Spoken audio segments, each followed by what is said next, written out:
Mesdames, Messieurs, permettez-moi au nom de la population de la ville de Pikine, de son conseil municipal et en mon nom personnel, de souhaiter la bienvenue à vous tous ici à l'hôtel de ville de Pikine.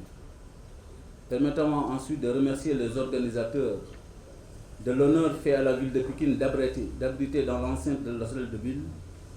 la cérémonie de lancement de la deuxième session du volet haute intensité de main-d'œuvre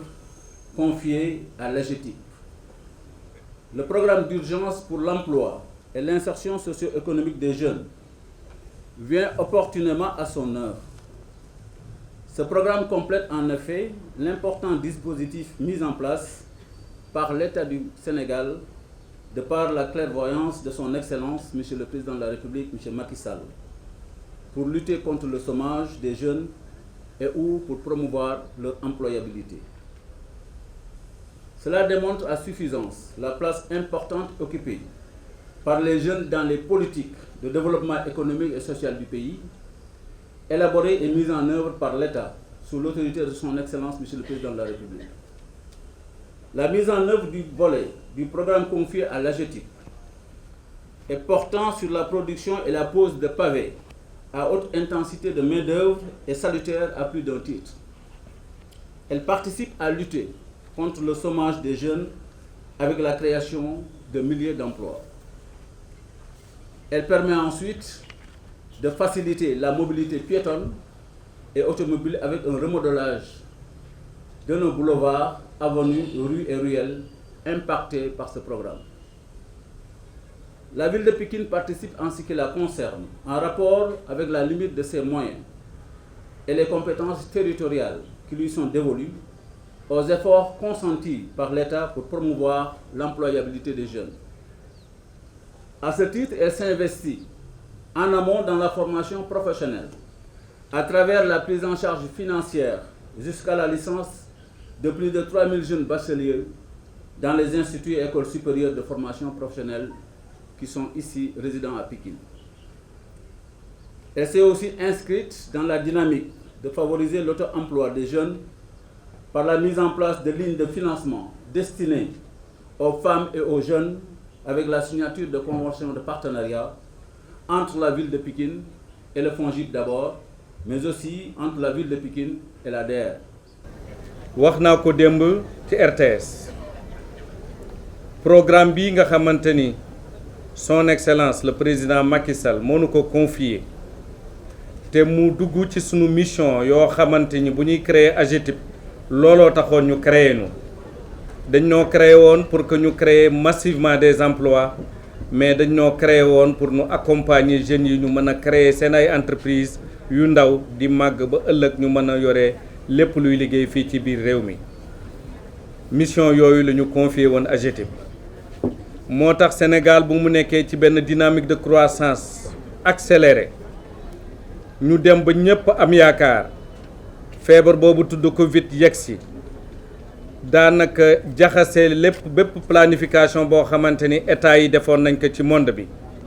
mais son excellence en homme de l'art mu génnee programme bu bees bi tuddee ko xëyu ndaw ñi ci programme boobu mu am benn bànqaas bu tudd haute intensité de main-d'œuvre mooy liggéey boo xamante ni lépp loo xamante ni nit mën na ko def à la place de la machine ñu jël xale yooyu ñu def ko moo wax démb ni budget bu ñuy jël di ci defar ay tali utiliser ay machines yu bare avec le même budget daañu utiliser ay jeunes Sénégal defar tali yooyu te qualité bi gën a rëy te loolu ci yéen laa ci yaakaar bu ñu lancé concept bi gouvernement bi ànd ci ak nun mais yéen xale yi ngeen ñëw saytu ko nu fas yéene nag ànd ak yéen Parcelles Assainies bu ñu fa demee recruter nañu 600 personnes tey si tey yéen ñii ñuy recruter su leen xeelee ñii ñu jëkk recruter ngeen xam ni ñu bég lañu ñu kontaan lañu ñu bëgg a liggéey bi lañu yéen ak ñeneen ñu ñu jël ci yeneen bànqaasu xëyu ndaw yi 65000 yi yéen a yem même traitement ay salariés ngeen 80000 francs hors taxe moom lañ leen di fay à la fin de chaque mois fukki junn ak juróom-benn moom lañ leen di fay weer bu dee bu nekk ñu signé leen ay contrat yoo xamante ni 1 an la su 1 an bi jeexee ñu renouveler ko paiement yi comme ni ñuy fayee fonctionnaires yi noonu lañ leen di fayee incha allah à partir de ce mois. Trésor mooy virer seen salaire ci benn banque bi virer leen seen ay salaire ci ay carte yoo xamante ni dañ leen koy jox à partir de tey mën nañ ma jox carte yi ma won leen ko benn exemplaire. Parce que avec 600 jeunes c'était gérable mais maintenant avec 1200 jeunes suñ leen bëggee fay ci par billetage dafay compliqué dafay yàgg. Donc carte bancaire yi lañ leen di jox ni ko fonctionnaire yi di amee noonu ngeen koy amee.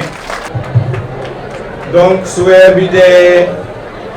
amatul rang amatul xaar ku ci nekk sa carte bancaire rek ngay xool soo ko xoolee di nga gis sa salaire yegsi na te duñ ci retirer benn frais nag 80 000 francs net ngeen di jot frais yi ak retenu à la source yi loolu trésor ñoom ñoo koy garder mais yéen seen salaire net de 80 000 francs moom ngeen di jot ci seen carte bancaire. xëyu ndaw ñi programme mu ñeent fukki 450 milliards la ci ñetti at ñeenti téeméeri milliards ak juróom fukk ci ñetti at mais loolu nag su ko président defee dafa ñëw fekk si li nga xam ne nii defoon na ko ci jëm ci ndaw ñi mais jëm ci jigéen ñi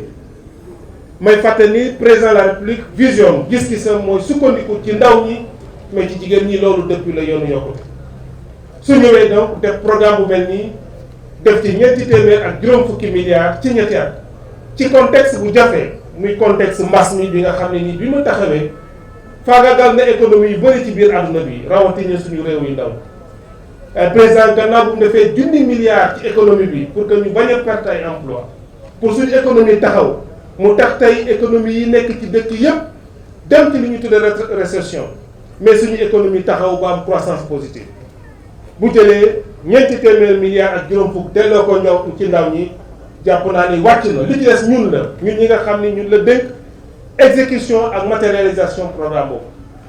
mu waxoon ni bi ñu koy taxawal dama bëgg mu gaaw mu law ci dëkk yëpp mu ànd ak pragmatisme loolu moo tax tey fii ci Pikine ñu mën a am juróom-benni téeméer yi ndaw ñoo xam ne ni ñu ngi leen di tàggat ci wàllu pavage pour que ñu am métier directeur général AGETIP wax na ko pour ñu engager leen ñu dafa leen contrat di leen fay weer bu jot kon boog weddi gis bokku ci parce que président waxoon na ko joxe na vision bi joxe na yoon bi joxe mooy acteurs yi di ko mettre en œuvre fii ci Pikine comme ni ñu koy defee ci yeneen dëkk yëpp c'est du concret c'est du visible c'est du palpable. mais engagé wuñu leen aussi ci programme bi uniquement pour ngeen ñëw liggéey ay weer rek dem seen yoon dañ leen engagé ci programme bi pour jàngal leen métier bi dans un premier temps mooy formation théorique bi ngeen di def ci formulation ak fabrication des pavés ak formation bi ñu leen di def ci pose pavé yi mais dans un deuxième temps yéen ñëpp ñoo ngi leen di xool ni ngeen di liggéeyee ñoo ngi def beneen évaluation boo xamante ni yéen yëgu leen ko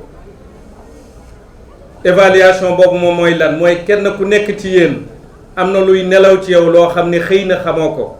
ñu tuddee ko potentiel entrepreneurial ni leen di xoolee ni ngeen di liggéeyee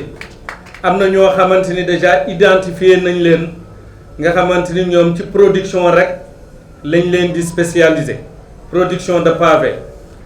ëllëg su leen neexee suñu demee ba xeeb 80 000 yi mën nañu wax ni ñoom dañuy créer seen entreprise bu bopp di fabriquer pavé di ko jaay jëlaat ay yeneen xale yokk ko ci xëyu ndaw yi. bon man moom franchement ba ñu nee liggéey ñoo ngi recruter dama daw te xaw ma sali xaar daal ma sax añ pour vous dire bon ba ma commencé liggéey bi macha allah liggéey bi neex naa liggéey yomb na mettiwul da ngay teel a wàcc d'autant plus que 80 000 la ñuy fay par mois neex boo bëgg a dee faj say soxla faj say programme noonu laa ko mën a tuddee bon maa ngi leen di remercier yéen ñëpp gërëm leen sant leen. kon boog gàcce ngalaama président de la république la balle est maintenant dans votre camp yéen jeunes yi parce que yéen a ko waxoon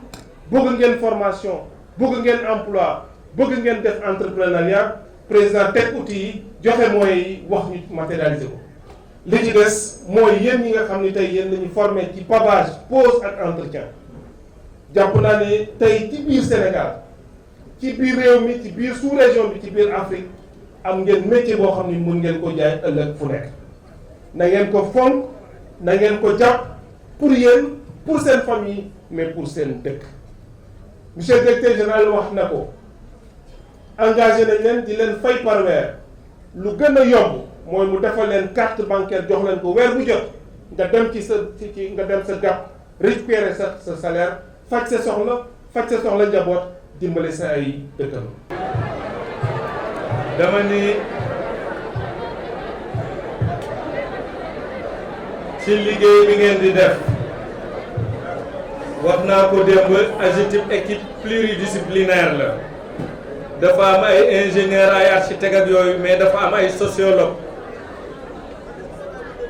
ñoo ngi évaluer ñeneen ñoo xamante ni gis nañu ñoom seen passion ci pause bi la gën a dem ñooñu aussi daañ leen defal d'autres formations de renforcement de capacité pour que nga xamante ni ñoom ay entreprise de réalisation de voirie rek la ñuy doon di teg ay pavé di defar ay tali di dem ñooñu aussi beneen pôle d'intérêt lay doon mais gis nañu ñeneen ñoo xamante ni ci ni ñuy poser mooy ñoom lu leen intéressé pose bi nan lay correcté nan lay rafeté lu toj ñu jindi lu dëng ñu defaraat ñooñu dañ leen di def ci beneen pôle entretien muy troisième pôle d'intérêt mais gis nañu ay jeunes yoo xamante ni aussi ñoom dañoo am compétence transversale mooy dañoo ay production dañoo ay pose dañoo ay entretien ñooñu ci kanam tuuti waa BIT incha allah daañu ñëw defal leen des formations de renforcement de capacité ci entrepreneuriat ak leadership ñooñu pratiquement ñooy doon les futurs entrepreneurs ñooy doon entrepreneurs yu ëllëg yi pour vous dire que programme bi quel que soit niveau boo fi duggee nga ñëw sans diplôme mbaa nga ñëw ak sa baccalauréat mbaa nga ñëw ak sa licence mbaa nga ñëw ak sa maîtrise parce que mbooloo mi ñëpp nga fi xam-xam boobu ngeen indaale daanu jël beneen métier yokk ci xool yow sa orientation fan la war a jëm nu former la ci loolu ba ëllëg nga war a mën yor sa entreprise yor recruter ay xale yor sa kër mën a dimbale état bi ci lii muy def nii. kon boog yéen a ci des li ci des mooy ngeen am ambition wax na ko programme bi dina leen ubbil ay perspectives parce que Sénégal wax naa ko dëkku ndaw la boo xaajee population Sénégal ñeenti xaaj ñett yi ak lu teg amuñu fanweeri at ak juróom ay ndaw lañ ndaw ñooñu nag li ñu soxla mooy tàggat mooy xëy ñu leen di fay mais surtout mooy entrepreneuriat mooy def seen yëfi bopp kon boog bu leen ci am jàng leen métier def seen liggéey ni ngeen ko waree mais am leen ambition nekk ay entrepreneur suba pour ngeen mun a employer yeneen jeunes parce que tey AGETIP ak état du Sénégal tegal na leen mécanisme yoo xam ni mun ngeen egg ci am seen yëfi bopp nekk non seulement des employés mais aussi des employeurs. Sénégal mi ngi compter ci yéen président de la République Macky Sall mi ngi compter ci yéen def na li mu ngi leen waxoon ci conseil présidentiel avril 2021 la balle est dans votre camp ñu ngi leen di ñaanal ngeen am ci succès mais am ci succès pour seen bopp am ci succès pour seen famille mais aussi am ci succès pour seen réew asalaamaaleykum wa rahmatulah.